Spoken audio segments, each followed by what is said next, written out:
Buenos días, ¿se escucha bien ahí? Muy bien. Vamos a ver si las puedo pasar yo. El trauma abdominal ocupa gran parte del quehacer quirúrgico en los servicios de urgencia y este continúa generando interés y sobre todo controversias.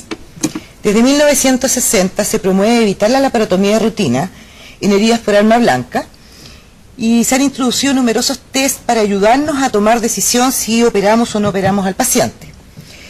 Esto todo siempre refiriéndose a heridas por arma blanca para posteriormente agregar a este manejo las heridas por arma de fuego. ¿Cuál es la historia que tenemos con estas heridas?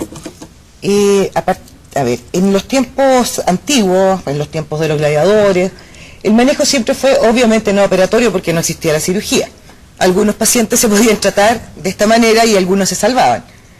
Afortunadamente en 1846, con la introducción de la anestesia, la antisepsia, la instrumentación y la mejoría de la técnica quirúrgica, comenzaron a hacerse algunas laparotomías en trauma con buenos resultados.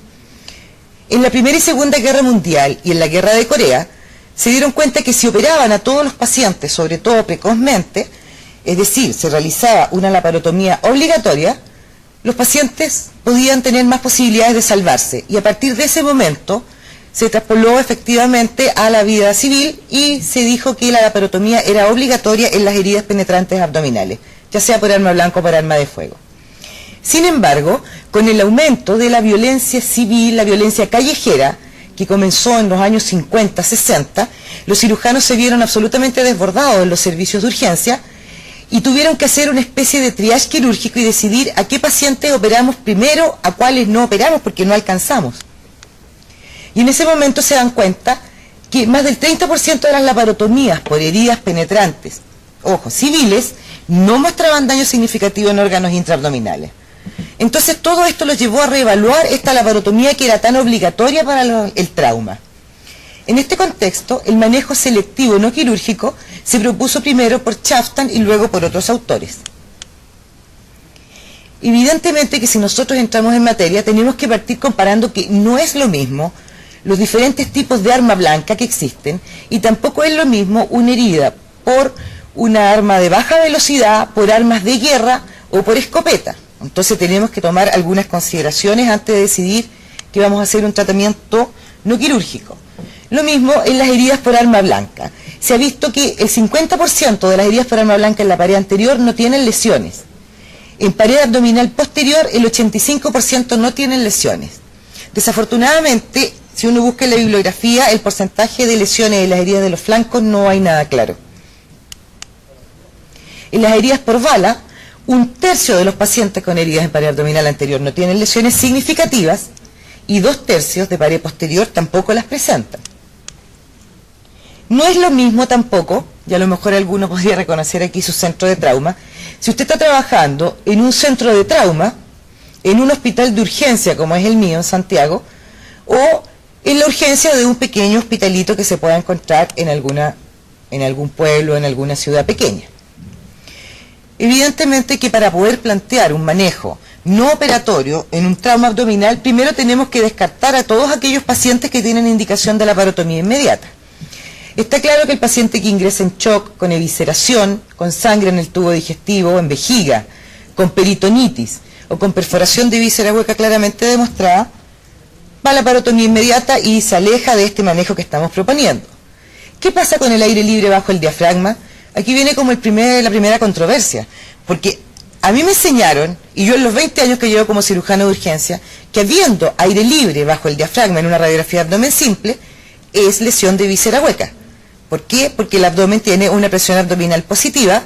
Si se entierra un cuchillo, por ejemplo, el paciente va a apretar el abdomen, no le va a entrar aire, y al contrario, saldría. Por lo tanto, si hay aire adentro del abdomen, en la radiografía, es lesión de víscera hueca. Sin embargo, podemos encontrar algunos autores, 2 en la literatura, que dicen que no necesariamente el aire libre es indicación de laparotomía. Aquí tenemos algunos ejemplos. Yo creo que ninguno de ustedes va a dudar de que esto es una lesión de víscera hueca. ¿Qué pasa si llega con el arma in situ? Si llega con el arma in situ en la pared abdominal anterior, no tenemos ninguna duda que va a haber que ir a una laparotomía. A lo mejor podría plantearse que no, a lo mejor pueden cambiar las conductas que se han dejado toda la vida como paradigma. Y cuando son en pared posterior, yo creo que meterse a sacar esta arma en pabellón por una incisión anterior no es lo indicado. Por lo tanto, en estos pacientes sí podemos plantear un manejo conservador. Aquí vemos cómo el arma, que parece estar dañando claramente el abdomen, si se toma otra proyección radiológica no es tan así. El manejo no operatorio para los cirujanos tiene un atractivo bastante interesante, que es evitar las laparotomías innecesarias. Y el temor es las laparotomías tardías, es decir, operar al paciente ya complicado. Las laparotomías innecesarias son aquellas en las cuales no encontramos lesiones o las lesiones no requieren reparación quirúrgica. Esta laparotomía innecesaria tiene morbilidad en trauma. Hay reportes que van entre 22 a 41% de morbilidad e incluso mortalidad entre 0 y 6%. Esta morbilidad está dada por atelectasias, por hilio prolongado, infecciones del tracto urinario, flebitis, infecciones del sitio operatorio. Hay muchos autores que no reportan esto y solamente van a las complicaciones más tardías como son la oclusión intestinal. Las laparotomías innecesarias aumentan los días de hospitalización y los costos asociados a ellas. ¿Y por qué tiene tanta morbilidad? Hay muchos cirujanos que yo los escuchaba decir, pero es que no puede ser, o sea, no existe tanta morbilidad en una laparotomía innecesaria. Pero eso en buenas manos, eso en manos de un cirujano de trauma. ¿Qué ocurre? Que habitualmente el paciente no está preparado, viene con el estómago lleno, viene intoxicado por alcohol, y habitualmente llegan durante horas de la madrugada, en las cuales los cirujanos y los anestesiólogos ya están cansados, o son staff jóvenes y no tienen mucha experiencia. Entonces, debido a eso se produce esta morbilidad. Está descrita en todas las series. Las laparotomías tardías. Estas son aquellas realizadas en pacientes que inicialmente no parecían complicados. Si uno lo piensa así, estamos operando pacientes habitualmente con peritonitis y por lógica debería acarrear complicaciones. Sin embargo, muchos autores sugieren que no aumenta significativamente la morbilidad porque cualquier cambio aparece al examen físico dentro de las 24 horas. No es necesario esperar más tiempo que eso. Entonces, si nosotros queremos evitar esta laparotomía, tenemos que basarnos en algunas cosas, ¿no es cierto? ¿En qué? El examen físico, que incluye la exploración de la herida operatoria. El lavado peritoneal diagnóstico, que estuvo tan de boga en algún momento y que ya se ha estado dejando de lado. Las imágenes y eventualmente la laparoscopía, que esto se podría discutir. En cuanto al examen físico, parte confirmando que la penetración peritoneal en las heridas por arma blanca. Esto no debe intentarse en heridas por arma de fuego ni en heridas toracoabdominales. Este examen físico tiene que ser cuidadoso, repetido, idealmente hecho por el mismo cirujano. Por supuesto, no es confiable en pacientes que estén con TEC, con daño medular o intoxicación con alcohol o droga, porque en estos pacientes el examen físico está absolutamente alterado. Y también tenemos que evitar palpar primero la zona de la herida, porque va a llevar a que el paciente contraiga todo el abdomen por dolor. Tenemos que recordar que existen heridas en zonas que pertenecen al abdomen o están en la cercanía, y las heridas por arma blanca o de fuego pueden penetrar al abdomen. Estas son las heridas de los glúteos, las inguinales, las del periné y las toracoabdominales.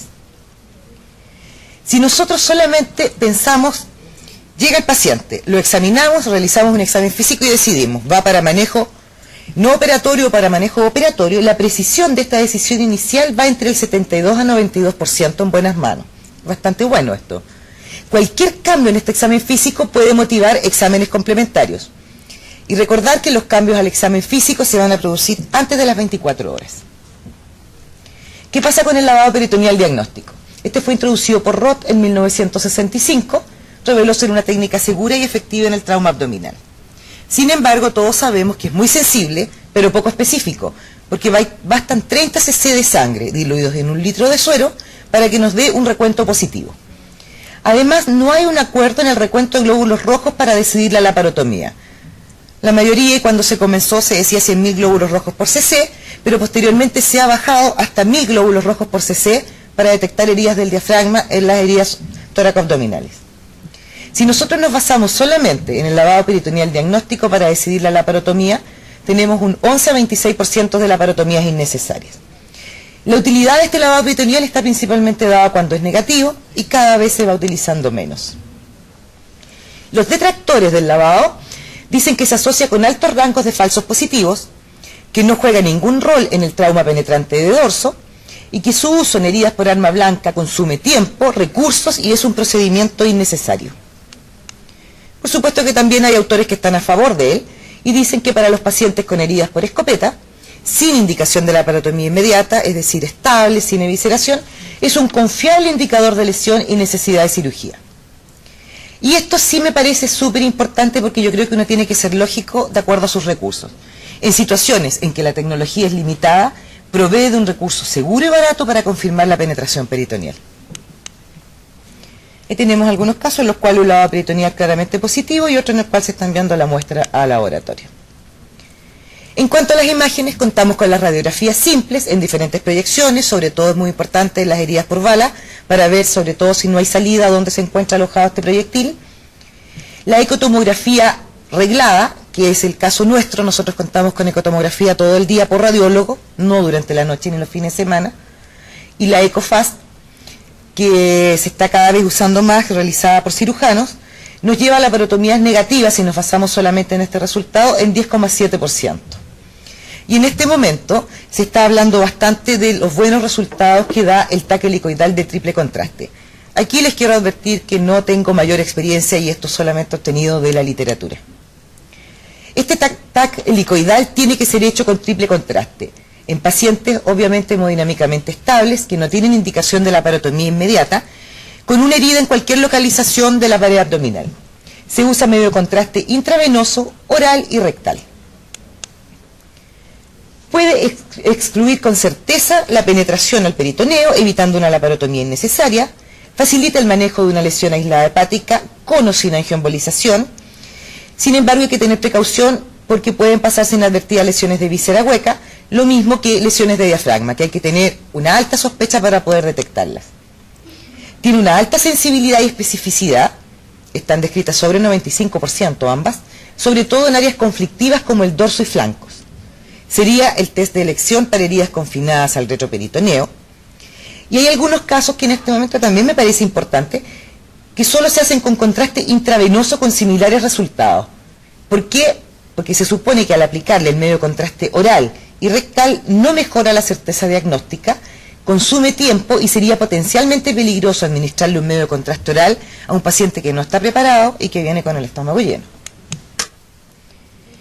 Ahora, este mismo autor Belmajos dice que para que el TAC helicoidal muestre su efectividad, seguridad y costo-beneficio, porque todos tenemos claro de que es un examen bastante caro, deben considerarse algunas condiciones. Primero, el cirujano tiene que estar preparado para dar de alta al paciente inmediatamente si el TAC es normal, lo cual es un poco difícil si llega un paciente con una herida por bala, darlo de alta tan precozmente. Las lesiones que requieren repararse tienen que descubrirse precozmente antes que den síntomas, y evidentemente el rango de laparotomías no terapéuticas y la morbilidad asociada a ellas tienen que reducirse. De esa manera recién este examen es costo-beneficio, costo-efectivo. La laparoscopía, muchos podrían decir, pero es que este es un procedimiento operatorio. Sí, de acuerdo, pero es mínimamente invasivo. Se ha propuesto como herramienta útil en el manejo de heridas abdominales, tiene evidentemente un riesgo potencial de lesiones inadvertidas, nos disminuye también las laparotomías innecesarias y la morbilidad es muy distinta, y es ideal para descartar heridas de diafragma en lesiones toracoabdominales. ¿Cuál es nuestra experiencia? Van a pensar que tenemos mucha experiencia en trauma, pero afortunadamente en Chile el trauma no es tan importante como en otros países panamericanos. Entre el año 2002 y el año 2005 nosotros tuvimos 516 pacientes con heridas penetrantes abdominales. En el 36,4% se pudo realizar un manejo conservador. El promedio de edad y la distribución por sexo es prácticamente igual en todas las series de trauma. Y además tenemos muchos pacientes con heridas por arma blanca y muy poquitos por arma de fuego. El manejo se realizó solo con examen físico en 34 pacientes. La mayoría de los pacientes tuvieron examen físico asociado a alguna imagen. La mayoría fue con ecografía. Tal como les comentaba, tenemos radiólogo, por lo tanto son ecografías arregladas. Solo tenemos 2 escáneres helicoidales con medio contraste realizados en nuestra serie. Y como la mayoría fue realizado el examen físico ayudado con ecografía, quisimos analizarlo, 62 fueron normales y 27 ecografías fueron positivas. Sin embargo, eso no cambió la conducta que tuvimos porque nos basamos más en el examen físico.